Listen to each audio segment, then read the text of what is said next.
October 1939 সদ্য শুরু হওয়া দ্বিতীয় বিশ্বযুদ্ধের মাঝেই জার্মানদের গোপন পারমাণবিক বোমা প্রস্তুতি নিয়ে মার্কিন প্রেসিডেন্ট রুজভেল্টকে সতর্ক করছেন আলবার্ট আইনস্টাইন। বছর চারেক ধরে বিস্তর পরীক্ষা নিরীক্ষার পরে 1943-এর মার্চে লস আলামসের গবেষণাগারে শুরু হলো পারমাণবিক বোমা নির্মাণ, ম্যানহাটন প্রজেক্ট।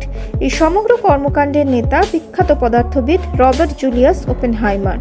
16 জুলাই 1945 গবেষণাগারের 350 কিলোমিটার দক্ষিণে ডেল মোরাটো মরুভূমিতে ট্রিনিটি সাইটে 100 কিলোমিটার লম্বা লোহার টাওয়ারের মাথায় বসানো হলো প্রথম বোমা, দ্য গ্যাজেট। সাইটের 10 কিলোমিটার দক্ষিণে বেকার বাংকারের মধ্যে রয়েছেন ওপেনহাইমার। ঠিক ভোর 5:29:45 ঘটল প্রথম বোমা বিস্ফোরণ। গবেষণা সফল। আর তখন ওপেনহাইমার গীতার 11 নম্বর অধ্যায়ের 32 নম্বর শ্লোক আওড়াচ্ছেন, Now I am become death, the destroyer of the world.